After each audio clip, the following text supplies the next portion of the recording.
What do you guys want to talk about?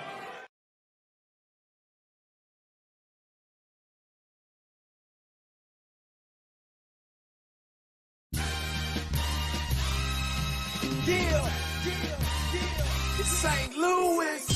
Welcome to the A-Train Show. And now here's your host, the A-Train, Arlington Lane. Yeah, true chatter. Yeah, I think it's time for more true chatter. Born every day 100 new fake rappers.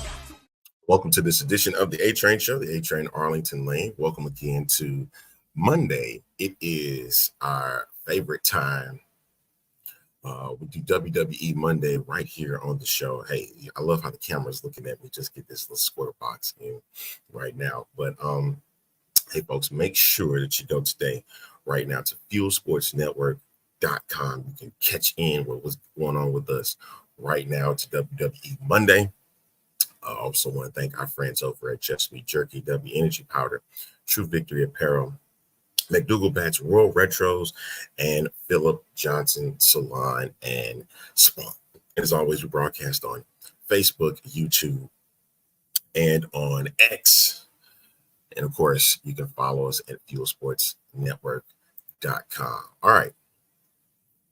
I wanted to break in a little bit some things that happened over the weekend. One major thing that happened at Bad Blood. I had a I also had a great time in Nashville to experience SmackDown on Friday night. That crowd was live, and I was very impressed with how they did a show, because it was my first time ever checking out a network wrestling show. I've done the premium live events, that's what they call it now. I still call them pay-per-views because that's what they are in my opinion. But I've done, got a chance to do the SmackDown show. I know tonight here in St. Louis is Monday Night Raw. And then tomorrow is NXT Live at the Factory in St. Louis. So yeah, it's going to be an interesting time for WWE across the board between now and Wednesday. And then we have Crown Jewel that is coming up. Crown Jewel's coming up in November. And yep, if you ain't a wrestling fan, it is a great time for you to be a wrestling fan at this very moment in time. There it is. Ladies and gentlemen, he's in the house once again. I'm trying to savor my voice because I know it's about to be crazy. But he's back again. Pastor's in the house. Robert Bailey. What's up, What sir? is up, man? Listen. We talked yesterday, right? And there's some clips. This is gonna get crazy. I got my juice. I got my juice ready to go. I think we did. Yeah, I'm gonna do it like that. Let's see. Hey, I like this. I like the circles. Circles and squares. I'm gonna play around with that a little bit. I think we're gonna do it. I got the see what's juice going on in the background. So check this out. So we're gonna talk about. Let's talk about the main thing. Triple A said something on Saturday that I want to discuss. We'll probably discuss that at the end of the show, because right now there's so much other stuff that's been heightened since then. First off, I want to show you this. They were live, brother. Oh, hey, now, hey. Holy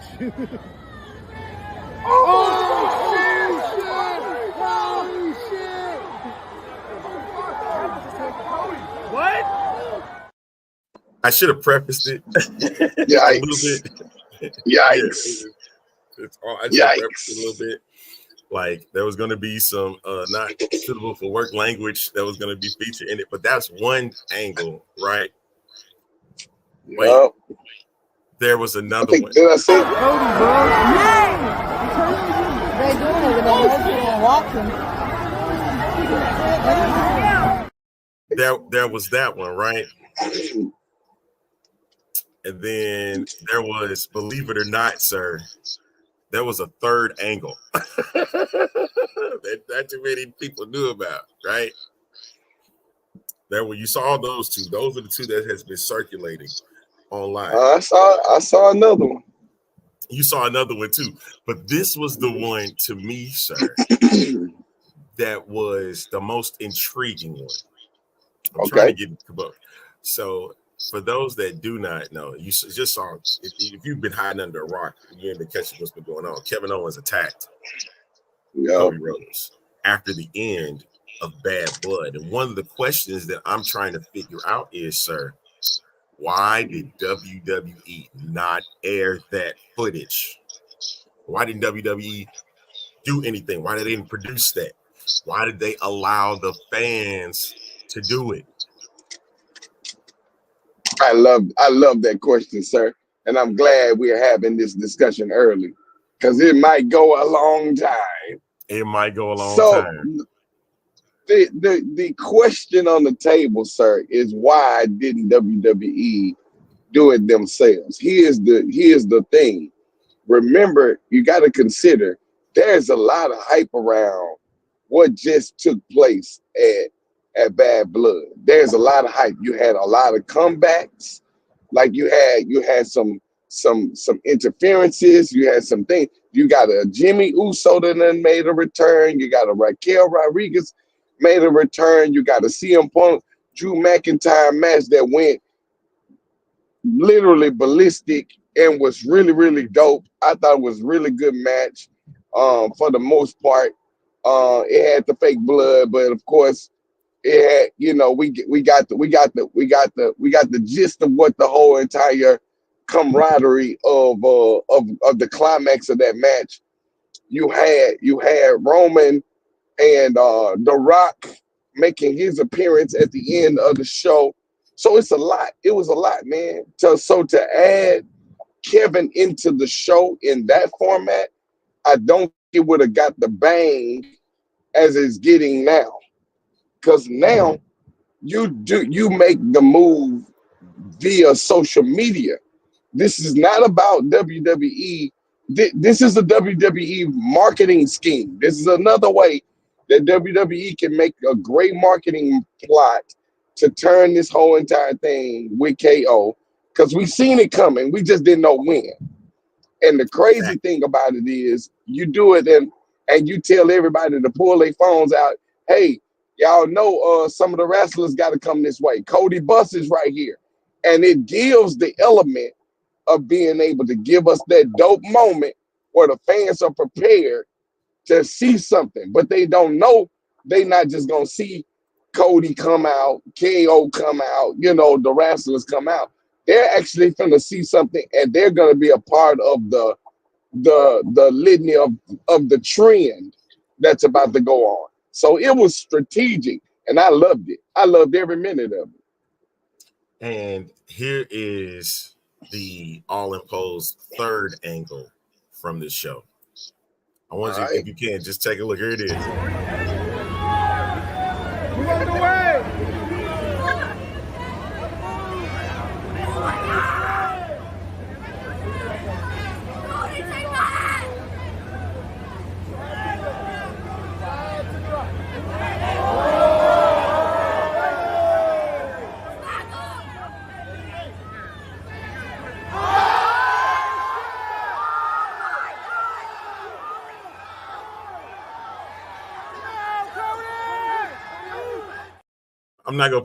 I'm not gonna play the whole clip, but did you see in the clip, sir, that the dude was standing there? Yes, sir.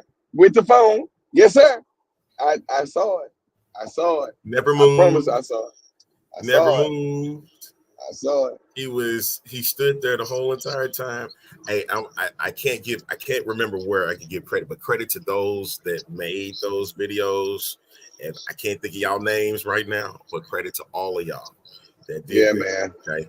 Yeah, I want to man. make sure I do Because that. you stirred it up. You stirred it up. You And definitely here's what's crazy though. This is why I love that clip more than I like the rest of it. Because even though he was standing there, the moment that KO started walking toward that trash can, he's one of the ones that's in the shot. If you look at one of the other pictures, one of the other videos, he's in the shot coming into the scene as like he's coming in there to help. Like he's coming to help break it up. But notice he's there the entire time. He's been there the entire time watching this thing unfold. And so he knew it it's was about to go strategic, down. man. Yes. It's strategic. WWE is very, very smart. And this is a great marketing strategy. This is going to be a great marketing because I even though they're on SmackDown, it's a guarantee they're gonna make mention of this on Raw. They have to. That's It's gonna be the great build up. Joe Testator building this up. My goodness. Oh, Bro, this is gonna be good. It's gonna be good. It's gonna be real good. I'm excited. It's a great day to be a WWE wrestling fan across the board. It's a great day to be a wrestling fan. I'm telling you. my Great day. gosh. Great day. Okay. So this is what I was saying. I want to keep talking about that, but there's more to this because there's layers of everything. I've already seen the jokes already about Cody Rhodes said, hasn't he suffered enough? But also I jumped in and I said to that, sir, I said, it comes with the territory. You want to be a champ, so that means you have to do all of this. And I'm pretty sure that he prepared himself for all of this stuff that was about to embark. The shocking for me, this is the shocking thing for me. I did not expect Kevin to really do it. I wanted Randy to do it. But Randy has been the voice of reason in this whole thing. And that's what is making this even more compelling is that he, the Viper, is the one that's sitting still. KO was the one that's ravaging, the one that loves to fight. He has turned on his friends a lot of times, has been the one that's been out of control. I'm gonna say, you don't. But you give this storyline so many layers, man. Like you said, it has so many. It has so many freaking layers, man. You just don't know which layer is gonna be peeled. You have no idea. and the story turns so many ways. I kind of expected KO to turn. I didn't know when the turn was gonna happen though. I had no idea of when the turn was gonna happen. I think it's strategic that they're doing it now because you got to get now that Jimmy is back, you got Roman back. You got Jay won the title. So now you got to get him out of the storyline with that for a minute, just briefly. Because remember, you still got 1, 2, and 3. We got to talk about that too. That 1, 2, and 3. I got another revelation too with that. Ooh wee, man. So it takes him out of the storyline for a brief moment, so he can deal with his friends, and then it's almost kind of be like, well, you gave me a courtesy match, like fight me for real and let me be who I'm gonna be, and let's see if you win this time, kind of a thing. And if you beat me, fair enough. But if you don't beat me, you knew you couldn't have beat me from the very beginning. You should, that kind of thing. So I think it gives the element, and I think it was Kev that said it. I think it was Kev that said it when he was on with us. Was like, we're gonna see a KO turn, and it won't be Randy. And I think I actually backdoored him and was like, yeah, it won't be Randy because Randy. I think right now they're giving Randy and people like AJ Styles the torch to pass, so they got to pass it to people. You know what I'm saying? So I think this is it gives them like, which is what Goldberg is, and Gunther, having that Goldberg Gunther, it don't give no validation to Gunther. Gunther has been successful since NXT, so it don't really gives no validation to Gunther. It just makes a hell of a match that you got a Goldberg and a Gunther, both body types, height, it just gives the element of the fantasy matches that you would hope to see if like we had a Stone Cold around. You know what I'm saying? You go, man, what would that look like? Having certain matches to take place, So it just gives the element of that. So anyway. Interesting. Very interesting. Yeah, there's a lot of things that have intertwined with what's been going on in WWE over this whole entire year. Starting Yes, off sir. with the Royal Rumble, having Jade Cargill jump in the Royal Rumble matchup. I'm going to give credit for that, okay? You got to understand how big that was. Cody winning the Royal Rumble, Cody having the huge match at WrestleMania.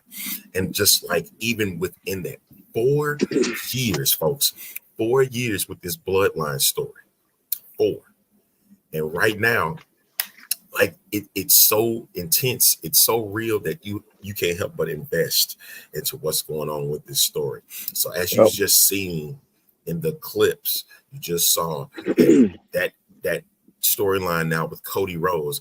You think he just got out of one, he's now getting gained ground with another one. Yeah, that's the crazy thing with this. That's why I applaud Paul and Sean Higginbottom and Paul Levesque. Yeah, I'm using their real names at this point, right? Because right. Hey, they're using it when they're going out.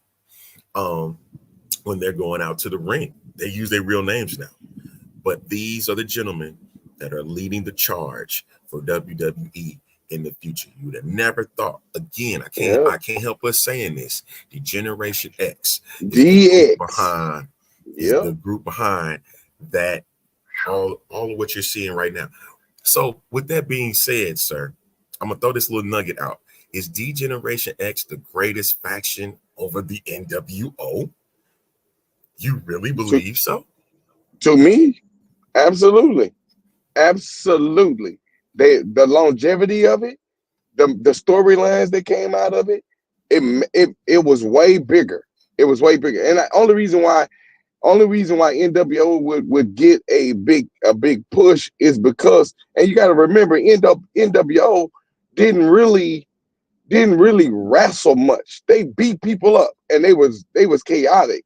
They was going in the ring and causing people matches and causing a bunch of mayhem.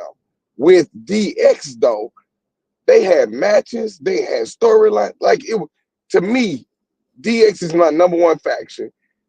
The NWO would be number 2, and then the Shield would be number 3 for me, only because of the hit that all of them got. DX greater than NWO. I will say this.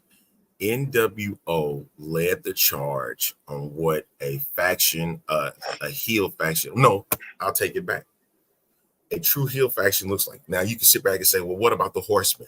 The Horsemen was a true faction, right? Yep. And they could come at any given moment. So we'll say that they are the originals. The original heel faction. That's the original heel faction. But as in for a group of people that was more than the 4 that they had, I'm going to stick with NWO because of Eric Bischoff. Bischoff created this NWO thing. I get it. And them jokers didn't open that door when DX came knocking. That is what Eric Bischoff. And that's why people will sit there and say that DX is greater because of what WWE was pulling off. And as you see down the line, what it led to. It led to DX or WWE winning the battle over WCW anyway with the purchase of WCW. Yep. But if you look at the group itself, for a 2-year span, they ran wrestling. The 83 weeks is not a joke. You know, that is what people tuned in for. Those were the shirts that came in. DX was second, and they had to make a change during that late year of 96, but that was already established already in WCW. And come on, with this outsider thing, it had everybody on edge. No, you didn't man. know. They had everybody on edge, man. I think it was all a combination of a bunch of right and wrong things happening at the same time. it was just a bunch of combinations of the right and wrong things happening all at the same time. Like for instance, the curtain call. The curtain call is compiled of the four friends that we're talking about in the two different factions that ran the wrestling industry for at least those 90 weeks. We're talking about DX with Shawn Michaels and Triple H, and we're talking about the outsiders with Kevin Nash and Scott Hall. So we're talking about those guys as a unit being able to be the spearheaders of these moments or these movements of factions that were pretty much dominant. They dominated. So I mean, for me, I think NWO has I think the surviving factor of WCW hinged on NWO. It hinged on it. Without an NWO, WCW would have never won at all. And then without them building a Bill Goldberg and hiking up his rates and ranks, there would have been no. We would have blown away Booker T. We would have blown away, like Disco Inferno, like all of those guys, the Steiners who left WWE and went over there, and they, we would have Sting. What would have been his Sting? Like we wouldn't have had what we had in WCW had NWO had not done what they did. Hence the reason of the Wolfpack and all the other things. But for me, I think when you talk about faction, is what gets butts in the seat, according to, and NWO did it. But come on, man, when you hear, "Oh, you didn't know," and when you hear "break it down," when you hear it, it's going down because everybody hyped, whether I liked them or not. I hated them at one point, but bro, it was what it was, So for me, I think you got to give it to you. I mean, they both kind of had a staple of what a faction should look like, but at the end of the day, to me, I think I would give the slight edge to DX only because of the fact that DX was one of those factions that did everything and they didn't care, and it made WWE, get on the map with this Attitude Era and really, really work the Attitude Era the way it should have been to kind of take back the ratings. So and you having them jokers come over there just really ignited that even more. You know what I'm saying? Now, I heard you said you ranked DX number 1, you ranked NWO number 2, you ranked the Shield number 3. Where does the Bloodline rank? See, that's why I'm. See, now this is my thing, and see, the Bloodline and the Shield go hand in hand for me because of the simple fact. Dude, you think about what the Shield brought to the table. Like they were massive in coming in. I almost kind of reminded, and see, Nexus would have been good too, but Nexus they started doing other things and it branched off into other little arenas that I didn't really too much care for. But when Wade Barrett coming in there with all of them, with Otunga and Daniel Bryan, like with all of those cats, it was really. That's kind of what they gave me with the Shield. But the Shield actually went through that, and when you knew they was coming, it wrecked shop. So that's the kind of thing that I'm talking about. So when you talk about those, the Bloodline and the Shield to me would be simultaneously almost the same. The only thing about it is now the Bloodline is still going.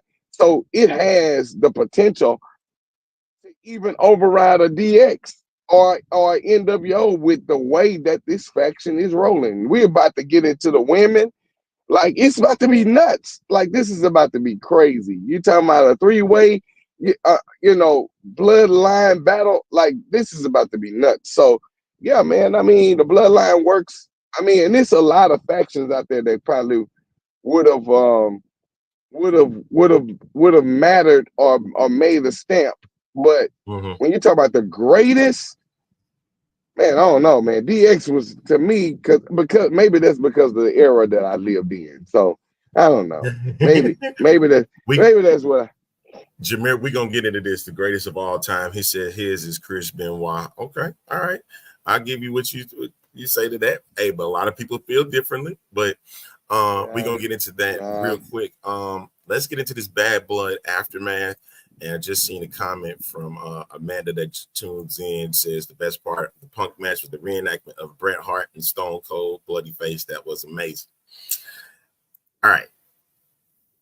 That was one of the better matches, I will say. The real, it definitely was intense. It had a lot of realist moments to it that gave the effect that they really hated each other. CM Punk did win the match. I hate that this might be the end of the two with this feud that they had. A lot of people probably glad to see it over, but yeah, I was a fan of it, and got a chance to catch the second half of it, and yeah, they really got gory in that second half. Yeah. I loved the match. I love the way that the match turned out. Everything about the match was cool to me. I didn't see one thing that I probably would have changed any different other than to possibly when he have AJ make an appearance just as as a support system, because he did tear up the beads and stuff like that. You know what I'm saying? So just to kind of get an AJ appearance would have worked out well for me, but it didn't happen, so it's all good. Yeah, it was. I wish I would have seen it then. Now, granted, AJ Styles did make his return back to WWE, but it was like, albeit it was so short. Like, okay, so what is the plan for AJ Styles at this point? Is he going to be in a package with Carmelo Hayes? Are they intertwining Carmelo Hayes in some extra stuff? Because he's in that U.S. title run with Andrade and LA Knight, and now he's putting a focus now on AJ Styles, giving a classic to what's the word I'm looking for? Rookie versus legend. Yeah, right. But I think that's kind of the thing, you give him that, hey, we helping you cross over kind of a thing. That's why I said majority of the veterans that's been in there for a long period of time, that right before they're heading out, they're giving the support and the helping hand to those who are up and coming. So it's almost kind of like, let me put them in a match with somebody younger. That's why I said all of this is about passing the torch, man. That's really what it's all stemming out to be, is the passing of the torch. And you got to be able to appreciate WWE for that. You know what I'm saying? To be able to pass the torch of what was necessary, because it was done for them. You know what I'm saying? Having a Hogan Rock match wants to pass the torch. Like, so you need all of that to bring some type of clarity to what we heading to, Exactly. And what you're seeing right now with that match, I'll pull up the matches that were from last night. From Saturday. There you see, of course, Punk beating Drew McIntyre, Nia Jax defeating Bayley, Priest beating Finn Balor. Rhea Ripley won, but it was a DQ. And, of course, Cody and Roman defeating the Bloodline. All right. I think the best match of the night, of course, is going to be it's Cody. CM Punk McIntyre was good. It was good, man. Like, me personally, I'm gonna give a 1A and 1B. 1A is going to be CM Punk, Drew McIntyre, and 1B is going to be Cody Rhodes and Roman Reigns, because they was equally good for in my opinion. Agreed. And so you could play it off both ways, man. Either way was because both matches were great. I'm glad they were able to put a Hell in a Cell match together for the both of them, because that's kind of where it needed to cultivate. And they gave us 31 minutes, as you can see on the official time count there. I was impressed. And then with the Cody Rhodes tag team match with Roman Reigns, there was times during that match you really thought Roman was going to slide away and like, nah, I'm not going to deal with this. But at the same time, he's like, I got to deal with my family. Put me in this match. Absolutely. Right now. Absolutely. I want to go after both of them. And then the return of Jimmy Uso, Uso with that mattered a whole lot. It mattered a bunch. Yeah. And so I'm thinking this is more of a slow burn, man. A slow burn meaning because we've been wanting Jey Uso to come back into this mix again, and you know how his theme song is. It's just me, Uso. But you know how WWE likes to swerve things. Yes, sir. They like to swerve stuff all the time. Now it seemed like that's the angle that they have to take because that will keep your eyes peeled. And if they were able to swerve away to get Jey Uso back in the fold, you got some come Survivor Series November 30th.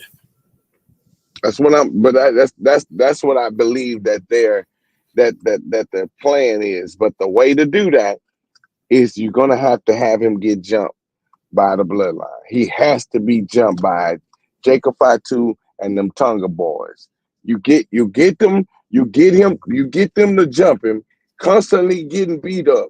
And now the appeal is, man, this is my twin. You gotta remember they twins. So, I feel that pain. Behold the king of kings. I know that. We couldn't do diddly poo.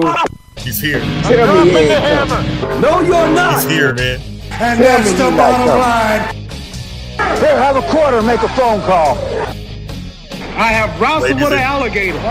I done tussled with a whale. I done handcuffed lightning, throw thunder in jail. Come on, let's go. Butt loving. Did he say funky butt loving? There's no crying. There's no crying in baseball. Let the big dog eat. All right. Is he here? He's here. Is he here? He's here. He's ready to.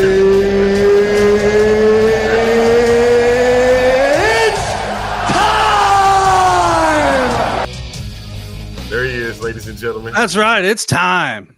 It's time. What is Derek up, King's gentlemen? in the house. Derek How King is are in we the house, ladies and doing gentlemen. on this wonderful day today? Hey, wonderful, man. We've been kicking it, talking what's been going on with Bad Blood. And I see you got the Macdougall bat in hand. That is right. I have the newest iteration of the Macdougall bat. This is going to be their Hickory and Walnut series.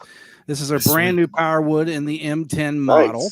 Nice. And they will custom make these for you. Obviously, as you can see right there within the scoop of the barrel, they give you all your specifications. Within this particular bat, I did have the tough grip applied. It is a very nice bat. We have sent one of these bats out to a local youngster within the St. Louis baseball market. They will be using it this upcoming season during their leagues and giving us a lot of really good feedback on what that bat's going to help them do and how it's going to perform for them. So, yeah, we're pretty excited. We love working with Macdougall bats. They make a great product that's made here in the United States by United States employees with father and son combo, and we love all of that stuff from Macdougall bats. Obviously, I have several Macdougall bats. I'm a big bat guy. I'm a big, sports, collector, as you can see behind me, with all of my memorabilia and paraphernalia and whatever you would like to refer to it as. But I don't want to interrupt. I would just like to interject into y'all's Bad Blood conversation because I did watch Bad Blood. I did catch back up on it last night. Obviously, there were some things within that pay-per-view I thought were very excellent. There were some things that were just kind of so-so. I would give it, frankly, overall, about a B-, B average for that pay-per-view. I felt like it was a pretty decent pay-per-view for what it was. What say you, gentlemen? I'd say it's 7. I gave it a 7.5 or 7.5 out of 10.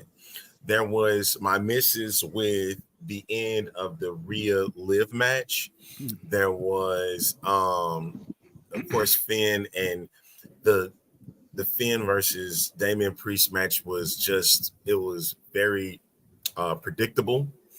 They were going to come out and they were going to attack, and Damian gets the win and all that stuff. It didn't move me.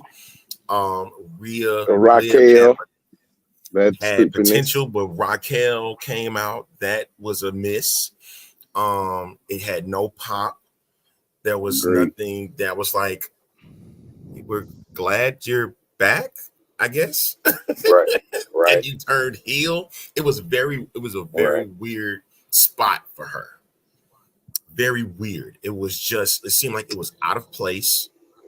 Granted, she came into the match and cool. Nia versus Bailey, we knew what the result was going to be. I wish there was more that was going to be added to it. I would have loved a Charlotte Flair to kick in with that, but that wasn't happening. I didn't like how they tried to do the cash in, with Tiffany, again, teasing it. It's either you're going to do it. It was a B. It was a B minus for me too. Yeah, it was a B minus for me too. I think both of you guys are correct on all of that. I didn't think I might even go to an average B with no plus or minus, only because we did get a few classic moments of pop with Jimmy Uso, with The Rock.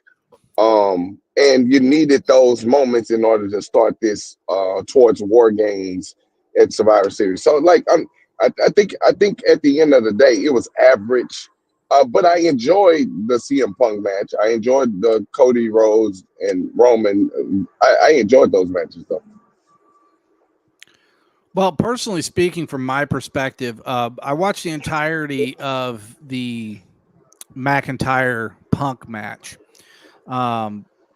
There were points in time during that match in the cell that I felt like, have I watched this before? Like, it seems like I've seen this before. Like, this is, there's nothing really new and exciting going on here. I understand where they were going with it. It's the rubber match. It's the blow off match. It's the match that they're going to go their separate ways now. They're going to go do their own programs.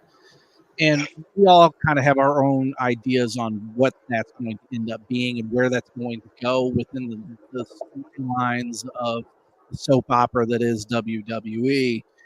But the thing that really disappointed me more than anything and it was two things that was kind of 1A, 1B.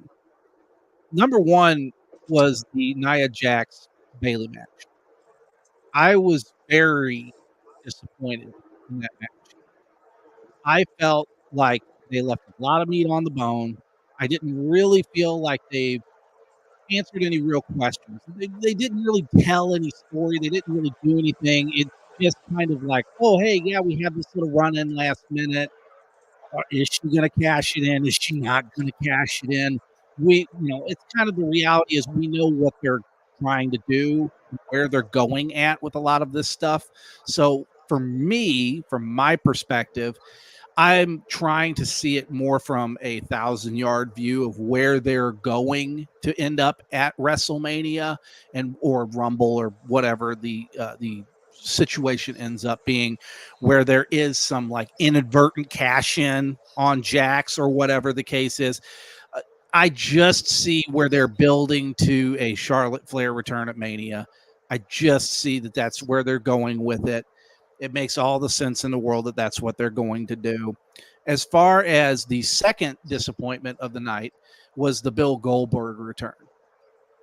For me, and this is for me, I don't understand why they keep going back to Bill Goldberg. Bill Goldberg was a flash in the pan in 98, 97, 98, 99, in that range. When he came in that time frame, they were basically building another Steve Austin 2.0, but just bigger and stronger and more stupid. But with Bill, and what my opinion is with Bill, this is a great part. I'm not intending to be funny. It just comes out that way. The truth is this. At the end of the day, Bill Goldberg had his 15 minutes of fame, and it dried up when WCW died. And when he came back, and when was it, 2003, and he had that run with The Rock. He had to run with Rock. He had to run with Trips. He had a little bit of a tease with Steiner there for a hot minute in like 03 before they, soured on Steiner. But the truth is that they, when they had the blow off at Mania, what was that? Mania 20? Mania, yeah, it was Mania 20. Yeah, it was him and Lesnar, and they just had that absolute yawn fest of a match that was just so ridiculous. I couldn't stand it. Bill Goldberg is nothing but a chant. He comes out, he does a spear. He's a novelty. He's like a Christmas tree at Christmas time. That's what he is. He's nothing more than that. He's candy floss. He's, that's what he is. And so I don't look at Bill Goldberg and go, oh, wow, yeah, I'm excited about a match between Bill Goldberg and Gunther. Gunther, is going to carry his butt the whole time because Gunther is the ring general. He is probably, if not one of the best performers inside that squared circle today. He is right up there. He doesn't hurt anybody. He doesn't screw up all that much. I mean, he does have some accidents every now and again. Everybody does. But he is so good, and he's so good on the stick that he can make you either love him or hate him very, very quickly. So I say about Bill Goldberg, just go away. It's over. Okay, it's done. Well, he still had 3 matches under his contract, so I can understand why they got to utilize him before his contract is up, which is the end of the year. But how about you utilize him in a way that fits a storyline, that fits a narrative, that pushes another guy? You don't need to push Gunther. You don't need a Bill Goldberg rub with Gunther. You don't need it. No, that's true. But at the same time, if you really look at the prospects right now for Gunther, Seth Rollins is one. Punk just finished another. McIntyre is going to be done for a little bit. You don't really have a lot of prospects that's out there. Okay, Sami Zayn is having his match tonight. We all know how that's going to go. It's going to be one-sided. Gunther's going to retain. They're going to give a great match, but Gunther in the end is going to be the one still standing with the title. So with that being said, what do you really have to offer for this gentleman? Now, the one person that I'm looking forward to seeing in the future, not this year though, I would love to see Oba Femi versus Gunther. I would love to see that match, but only in 2025. You cannot give me I would even take a Bronson Reed and Gunther. Okay. If that's the case, then we're looking at a Braun Breaker getting into this. Braun Breaker he just dropped his IC title. Absolutely. But I can see that. Green enough to go. I'm telling you, I'm gonna interject. I have to, because when you said that name, I've got to get in on it. When you talk about Braun, I see so much of, and I know he's Rick's son, right?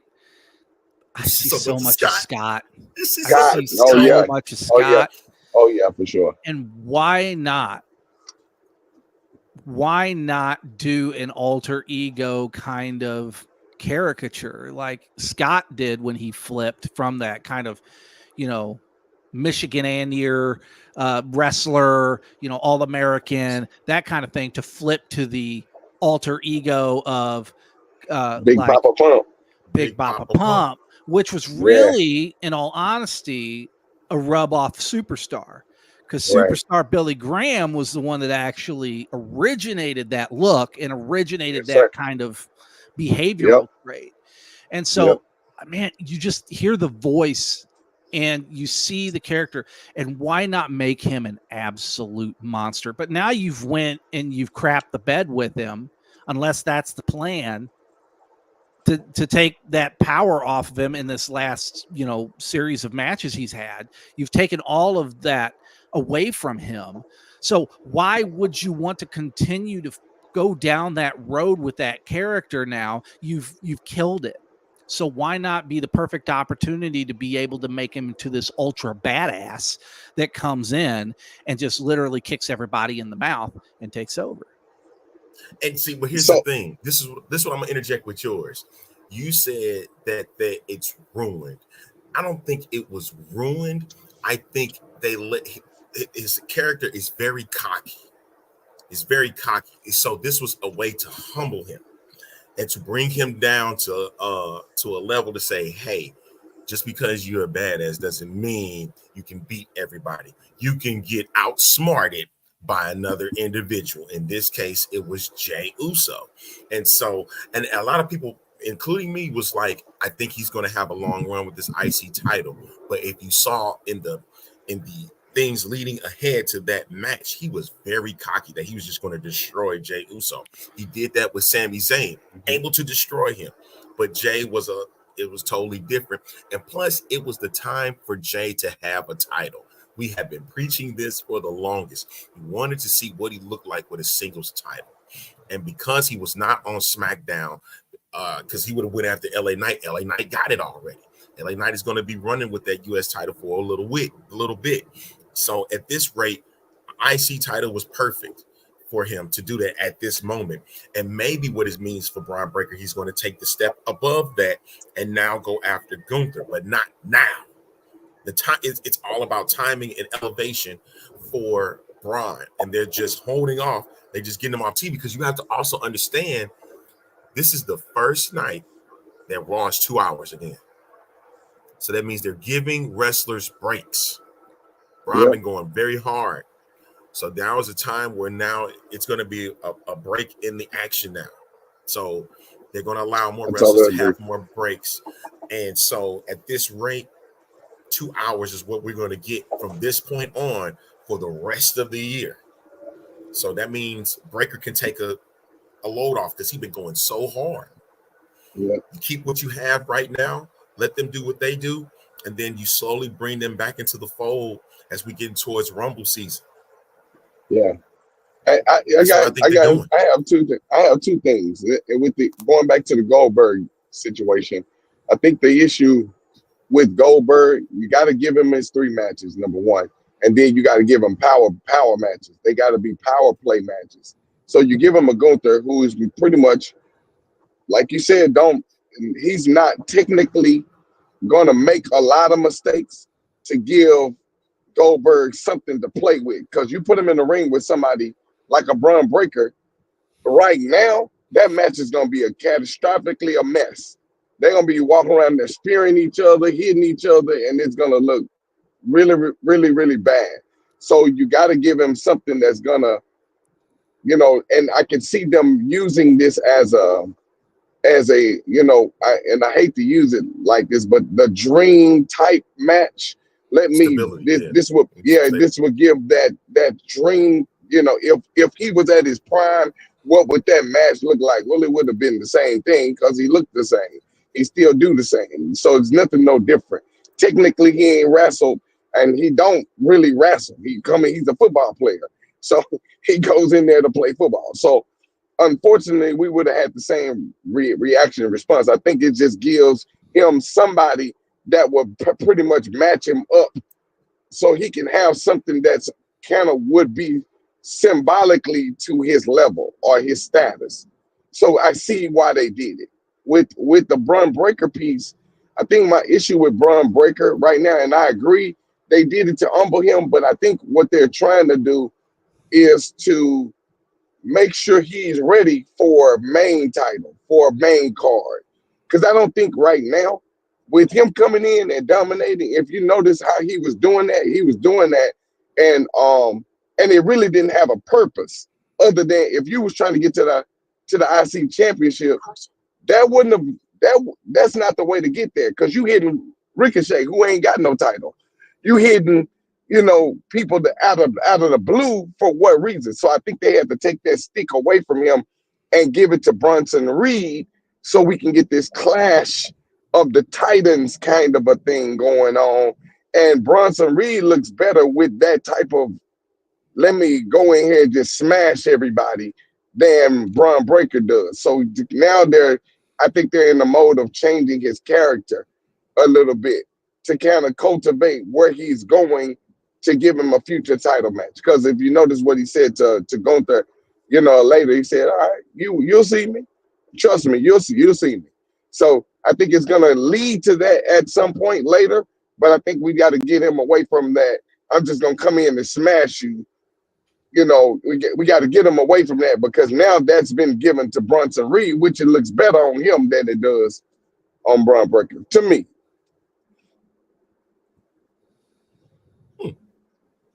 Very compelling.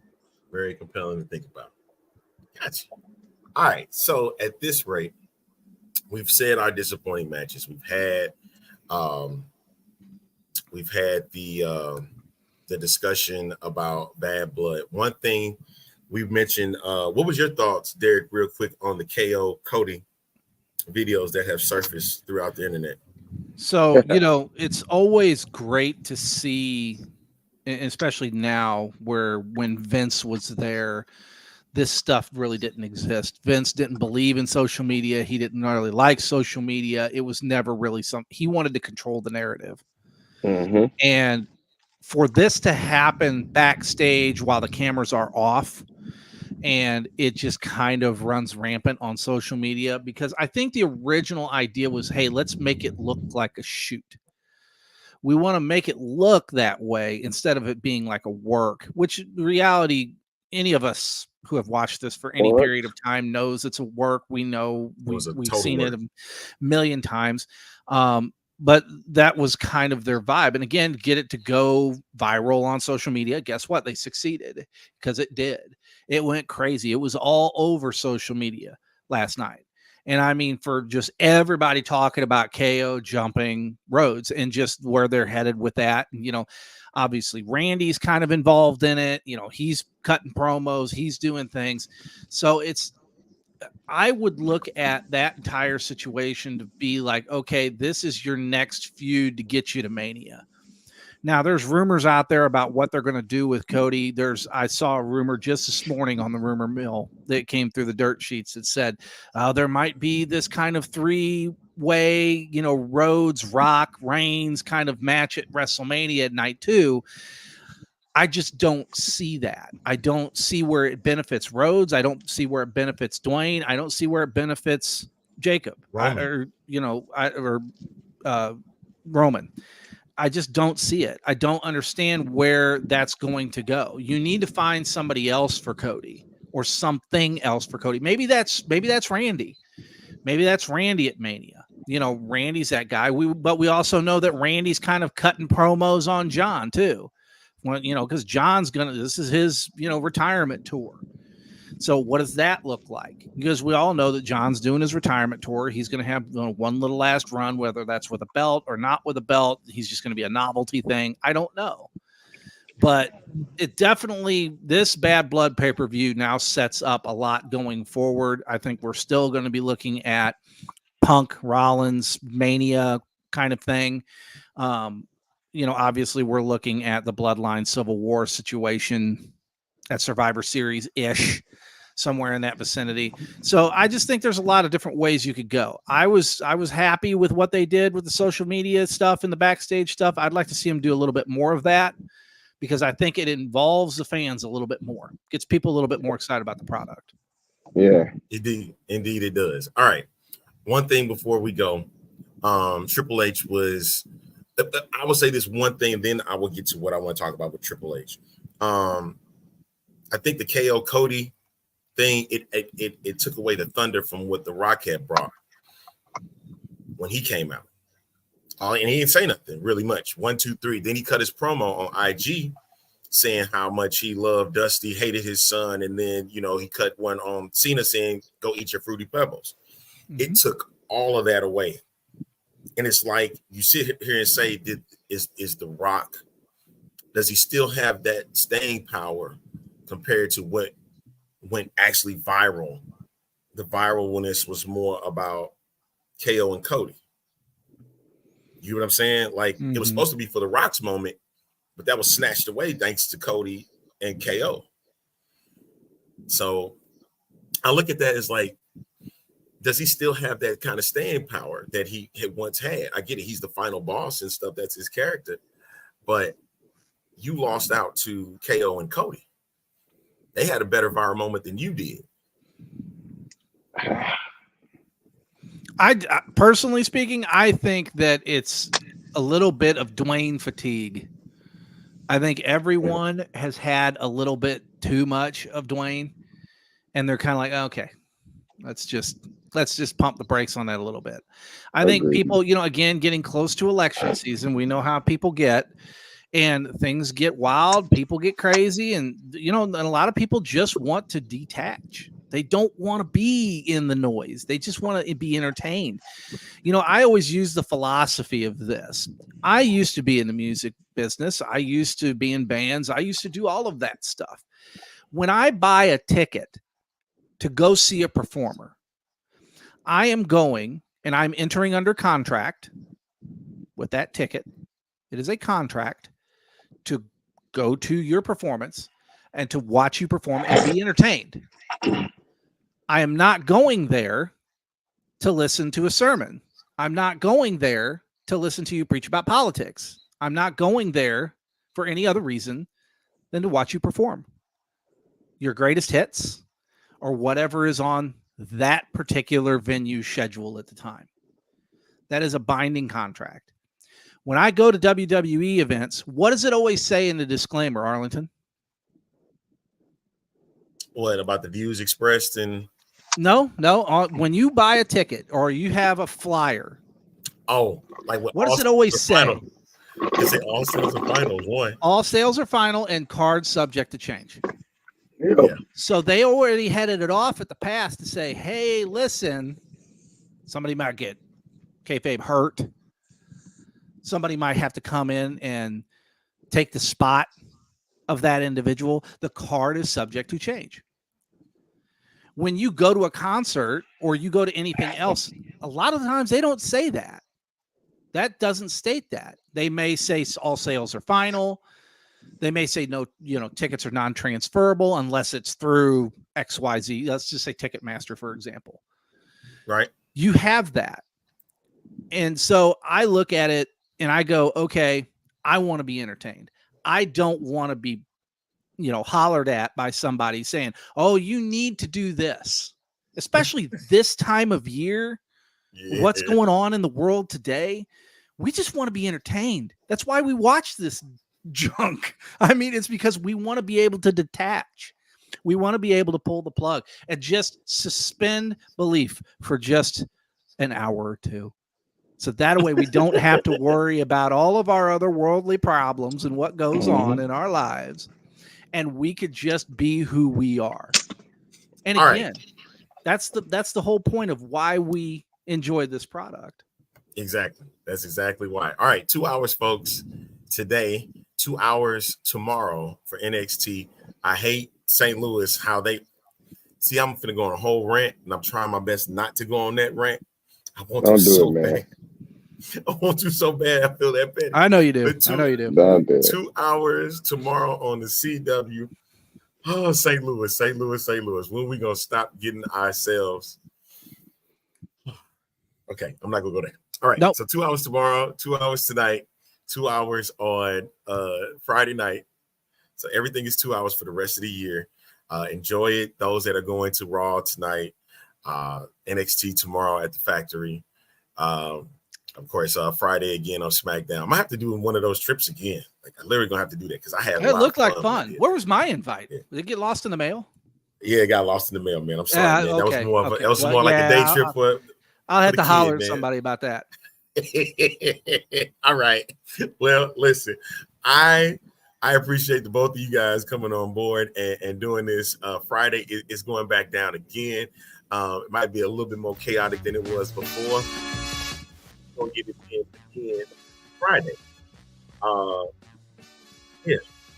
Friday's going down. Wednesday, you got anything up for Derek before you go? No, I sure don't. I just want to hop in with you guys, go over Bad Blood, and we're going to be changing time slots. We used to be Wednesdays at 9 a.m.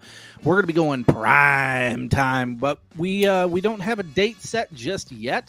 I'm still making changes within the realm of the studio. There's new computers, there's new lighting, there's all sorts of things that are going on right now. But I should have that wrapped up here soon, and I'll be back with you soon enough. All right. We got to get Derek's we got to get his views on the McMahon docu-series. You will. We'll say that. We'll say that for Monday. We'll say that for next week. Yeah, that'll be cool. That'll be cool. We'll do that. All right. Yes, sir. Derek will be back Monday. We'll get it in then, and we'll catch y'all on Friday. And I promise there will be a NXT. We'll recap everything Friday. Everything should be good then, and we'll catch you guys at that time. All right, 1:00 Eastern time. We back at it again right here on Fuel Sports Network. Hey, make sure that you go to fuelsportsnetwork.com. YouTube, Facebook, Instagram is getting together. I promise you, I have to talk to you, sir, after the show. I already know. All right. We'll catch y'all on. Oh, and yeah, Will say he'll be there both nights. So we'll see how, and we'll get an update on how that all went down. All right. This is the A Train Show. We'll catch you on Friday for another show right here on Fuel Sports Network. Two fingers. Peace.